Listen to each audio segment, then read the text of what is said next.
Hi everyone, I'm Kayla, the Millennial Therapist and owner of Reclaiming Stories Therapy, and today I'm going to talk to you about the 5 types of touch. Let's get into it. So, as usual, I have some notes in front of me to kind of keep me on track and help me throughout this video. So if you see me glancing, that is why.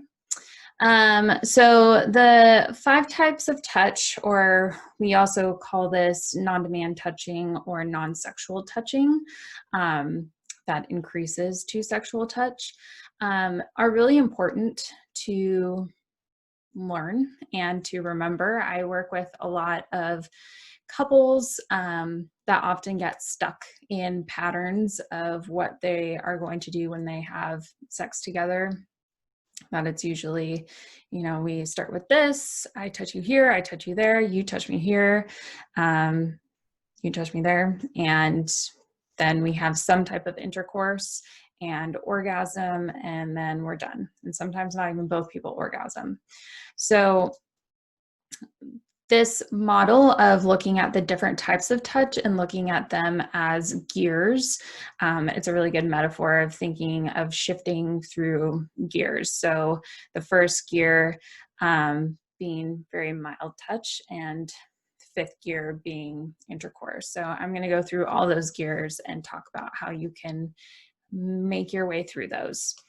And this all comes from very prominent person in our field as well, Barry McCarthy, and he talks about these different types of touch and how you can utilize them in his book, Sex Made Simple. So you can go find that if you want to reference it. It's more of a clinical book though, so I'm just going to give you the Cliff Notes version here. All right. So the first type of touch is affectionate touch.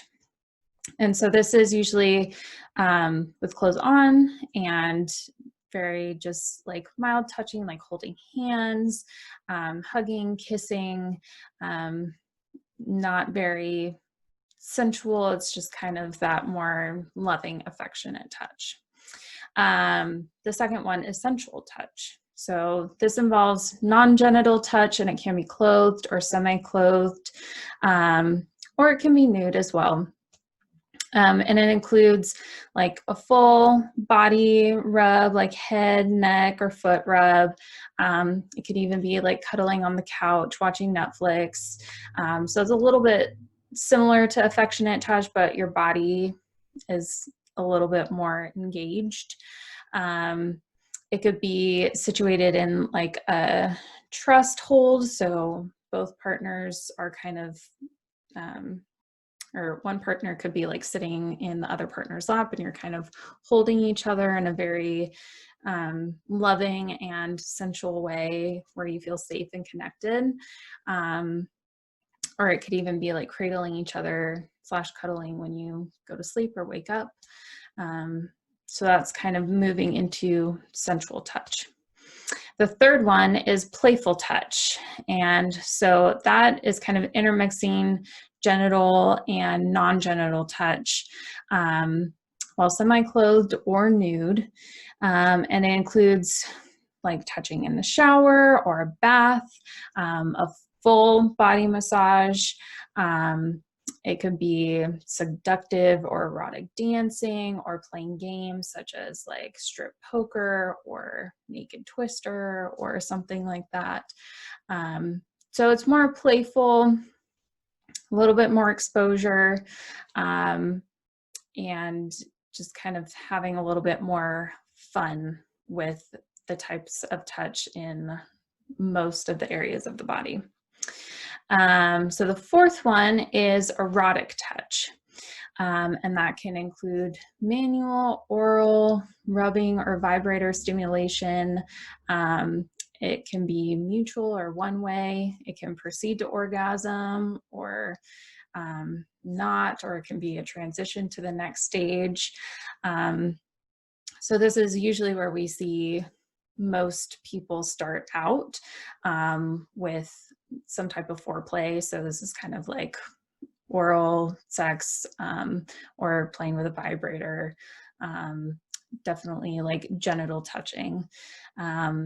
And we don't often get a lot of the first, second, and third gear after sometimes the initial like honeymoon phase where you are exploring your partner's body and are wanting to engage with them in a lot more different types of touch. But then sometimes as we go along in a relationship, we kind of get stuck in this space of we know what we like, we go to it time after time after time, and then sometimes it gets too routine.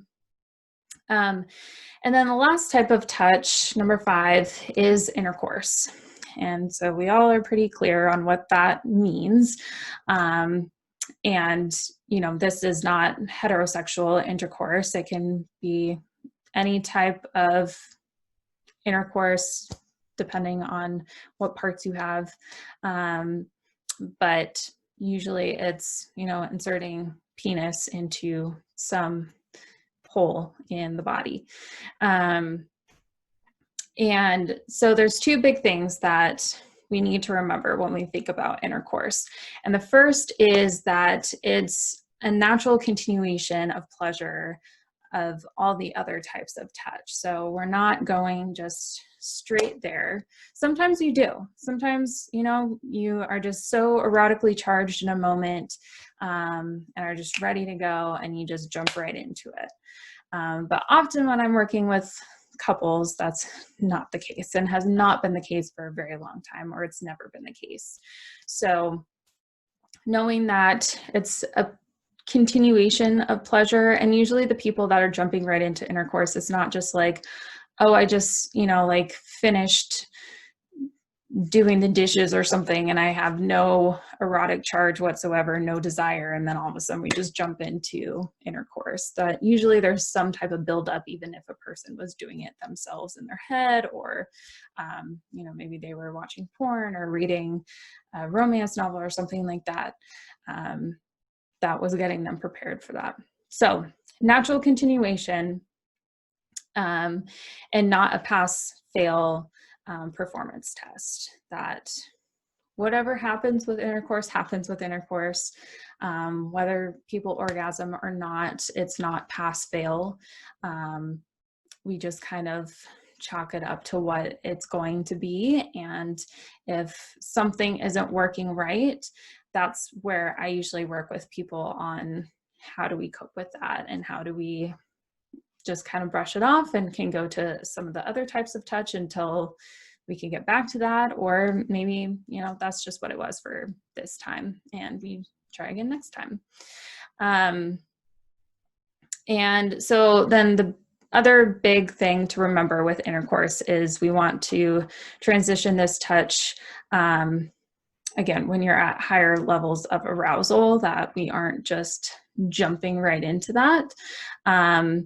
And that other forms of touch, or there's multiple, sorry, let me say this again, that there are other forms of touch and multiple types of stimulation going on during intercourse. So, you know, that we're not just focusing on, I'm going to go heterosexual here, we're not just focusing on penis, vagina going in and out, but there are other forms of rubbing and, you know, maybe touching the clitoris and, or, you know, touching breasts, touching other parts of body, or, you know, touching other parts of a male body too, that there's other forms of stimulation happening, not just that, because especially with women, or people that have female identified bodies,